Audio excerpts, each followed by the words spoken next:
नमस्कार दोस्तों। आज हम करेंगे जो पॉलिटिकल साइंस बुक से हमारा लेसन नंबर 2 है, क्लास 7th का, जिसका नाम है स्वास्थ्य में सरकार की भूमिका। तो आज हम इससे डिटेल में करेंगे। तो शुरू करते हैं आज का हमारा टॉपिक। स्वास्थ्य। स्वास्थ्य का अर्थ हमारा बीमारियों और चोट आदि से मुक्त रहना, स्वस्थ और अकर्मण्य रहना, चिंताग्रस्त होना और लंबे समय तक डरे सहमे रहना अस्वस्थ जीवन के लक्षण हैं।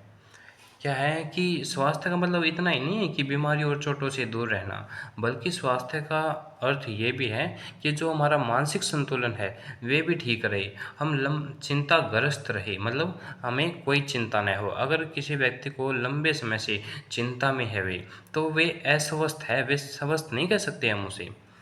बीमारियों के अलावा कौन से लक्षण हमारे स्वास्थ्य को प्रभावित करते हैं? यदि लोगों को पीने के लिए स्वच्छ पानी और भरपेट भोजन ना मिले, अथवा उन्हें घुटन भरी अवस्था में रहना पड़े या प्रदूषित वातावरण में रहना पड़े, तो उनके बीमार पड़ने की संभावना अधिक होती है। अगर कई लोग कंपनियों में काम करते हैं जहाँ पे घुटन होती है, तो उस अवस्था में रहते हैं तो उन्हें अस्थमा जैसी बीमारियाँ हो जाती है।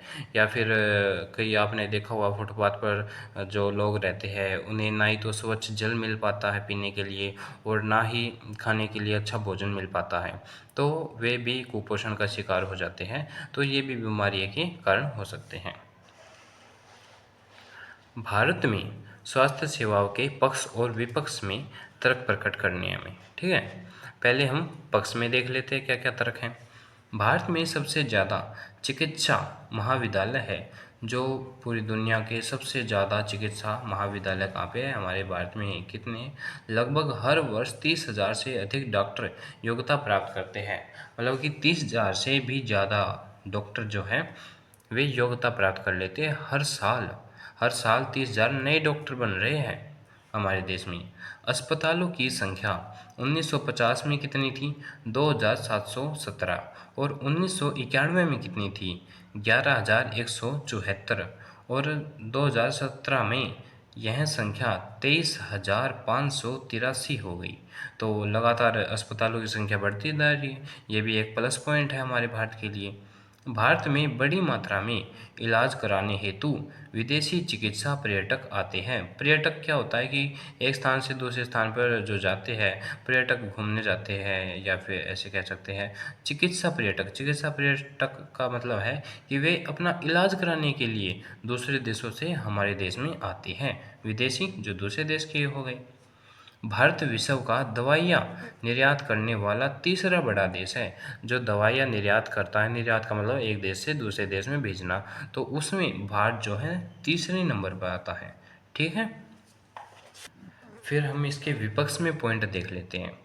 शहरी क्षेत्र के मुकाबले जो ग्रामीण क्षेत्र है में डॉक्टरों की संख्या बहुत कम है, या फिर कहे कि ना के बराबर ही है बहुत सारे क्षेत्रों पे। तो स्वतंत्रता प्राप्ति से अब तक टीबी व 5 लाख, टीबी की कितनी बीमारियां? 5 लाख, व मलेरिया 20 लाख की रिपोर्ट में कोई कमी नहीं आई है।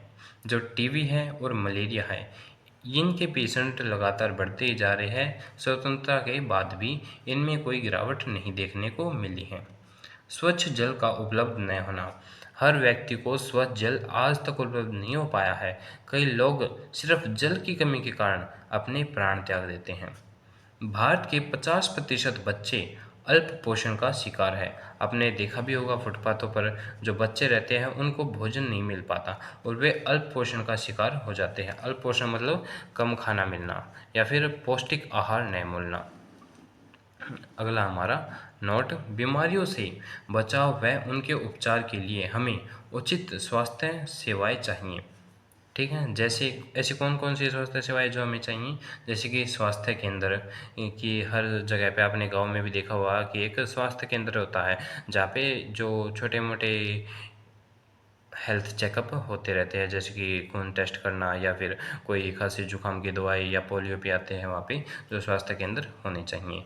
अस्पताल, कि किसी को ज़्यादा बीमार है तो उसे अस्पताल में एडमिट किया जा सके। परीक्षणों के लिए प्रयोगशालाएँ, कि अगर किसी व्यक्ति को कोई बीमारी है तो उसका पता भी तो लगाना पड़ेगा कि क्या बीमारी है, तो उनके लिए प्रयोगशालाएँ भी तो होनी चाहिए। एम्बुलेंस की सुविधा, अगर कोई किसी व्यक्ति का एक्सीडेंट हो गया तो ये तो है नहीं एक्सीडेंट होने के बाद वह खुद चल के हॉस्पिटल में चला जाएगा, तो उसके लिए एम्बुलेंस की सुविधा भी होनी चाहिए। ब्लड बैंक कुशल डॉक्टर व नर्स, कि कोई व्यक्ति बीमार हो गया उसे अस्पताल में ले गए तो अस्पताल में डॉक्टर भी तो होने चाहिए, डॉक्टर और नर्स, तभी तो उसका अच्छे से इलाज हो पाएगा। तो ये सभी फैसिलिटी हमें चाहिए। ठीक है। सरकार किन कार्यों में हमारा कर का उपयोग करती है? जो हम सरकार को टैक्स देते हैं, कर देते हैं, सरकार उसका क्या क्या प्रयोग करती है, ये हम पढ़ते हैं। करों से ही हमें सरकार विकासात्मक कार्यक्रम एवं सार्वजनिक सेवाएं उपलब्ध कराती है। जो हमारा कर है उसी से सरकार क्या हमारे जो विकास की क्रियाएं है वो करती हैं, जैसे कि सड़कें बनाना, पुल बनाना, नहर बनाना, ये सभी कार्य करती हैं। जैसे प्रतिरक्षा, प्रतिरक्षा मतलब पुलिस, या जो पुलिस को वेतन भी इसी के द्वारा देती हैं, प्रतिरक्षा फौज को वो भी इसी द्वारा वेतन दिया जाता है। न्यायिक व्यवस्था, की वकील होते हैं और उच्चतम न्यायालय में जो जज होते हैं, न्यायिक व्यवस्था बनाए रखने के लिए भी सरकार इन हमारे टैक्स में से ही इन सबको कर देती है। राजमार्ग, शिक्षा, स्वास्थ्य, रोजगार, सामाजिक कल्याण इत्यादि। करों से प्राप्त धन का उपयोग प्राकृतिक आपदाओं से निपटने, प्राकृतिक आपदाएं जैसे कि बाढ़ हो गया, भूकंप हो गया, सुनामी हो गई, व अंतरिक्ष परमाणु प्रशिक्षणों के लिए भी किया जाता है। जो हमारा टैक्स का प्रयोग इन सब कार्यों के लिए किया जाता है। सीधी बात कहें तो हमारे टैक्स से ही हमारा देश चलता है, तो हर व्यक्ति को टैक्स ज़रूर से ज़रूर देना चाहिए। आज का हमारा वीडियो इतने ही, मिलते हैं किसी और विषय के साथ, तब तक के लिए धन्यवाद।